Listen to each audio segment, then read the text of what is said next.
गाडवरा तहसील के मऊ में मां नर्मदा समाज सेवी संस्था की बैठक हुई संपन्न। कार्यक्रम के शुभारंभ के पूर्व मां नर्मदा के छायाचित्र पर माल्यार्पण कर पूजन आरती कर बैठक का शुभारंभ किया गया। तदुपरांत महाराज जी के माल्यार्पण के बाद कार्यक्रम प्रारंभ हुआ।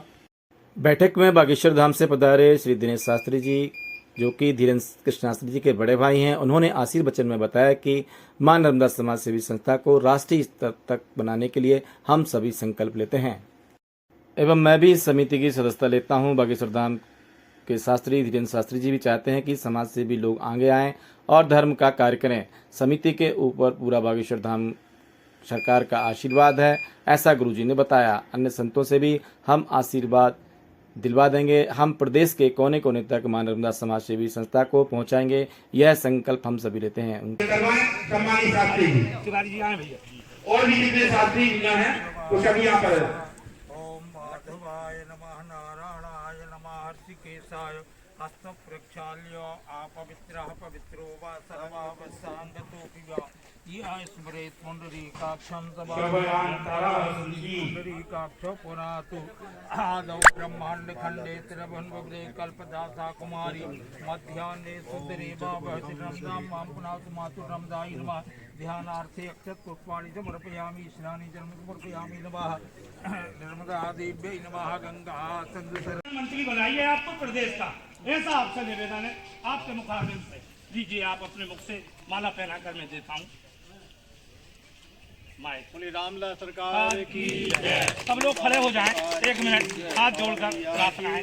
बहुत बड़े समिति के दानदाता हैं आप इनको संगठन मंत्री बनाएं। भैया ओमकार जी को बहुत बहुत साधुवाद आशीर्वाद है। हमारा तो आशीर्वाद है कि रामचरण पंकज उधरहु लंका अचल राजपुर करो। आप मां नर्मदा मैया के चरणों में निरंतर उनकी सेवा करते रहो। और जो पद तो ठीक है, पद तो जो नाम मात्र कहने मात्र के हैं, जब वो देते हैं तो छप्पर फाड़ के देते हैं, पद की कोई कमी नहीं रहती, परम पद दे देते हैं। बोलिए नर्मदा मैया की, नर्मदा मैया की, गुरुदेव भगवान की, गुरुदेव भगवान की। आज बड़े ही हर्ष का विषय है। हम सभी लोग जिस लक्ष्य को लेकर यहाँ एकत्रित हुए हैं, उन सभी को बड़ी खुशी होगी कि जिस बागेश्वर धाम के लिए हम लाइन लगाकर खड़े होते हैं। आदरणीय मित्रों, हम सब एक दूसरे के पूरब हैं। मैं सच्चाई की बात करता हूँ, मंच पे खड़ा हूँ। गुरुजी से मेरी बात हुई, मामा जी की बात हुई। गुरुजी ने कहा आप कल बागेश्वर धाम आ जाएं। महाराज जी वापस आ गए हैं बाहर से। हम जब पहुंचे तो महाराज जी कहीं जा रहे थे। आपने महाराज जी से कहा कि मेरे परिवार जैसे लोग आज बागेश्वर धाम मैंने आपके दर्शन के लिए बुलाए हैं। उन्होंने कहा मैं उस कार्यक्रम को स्थगित करूंगा।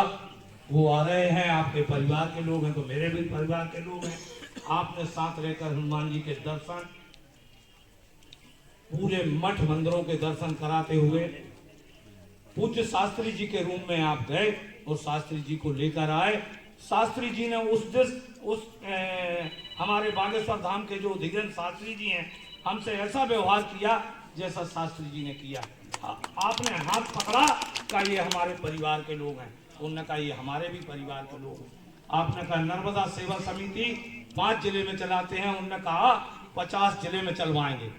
कौन समिति को देखता है बुरी आंख से, हम उसको भी देख लेंगे, उसका नाम निशान मिटा देंगे। गुरुजी के सामने पूज्य धीरेन्द्र शास्त्री जी के ये शब्द थे। आप संस्था चलाइए। हमारी प्रदीप मिश्रा जी से भी बात हो गई। इस समिति को संतों का ऐसा आशीर्वाद मिलने जा रहा है।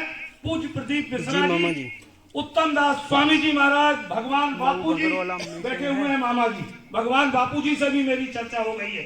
एक दिन राजेंद्र दास स्वामी जी से भी मेरी चर्चा हो गई है। 13 मार्च से 19 मार्च कथा का आयोजन था। उस आयोजन में सारे संतों ने एक दिन का टाइम दिया था और सब आ रहे थे। एक दिन राजेंद्र दास जी, एक दिन बागे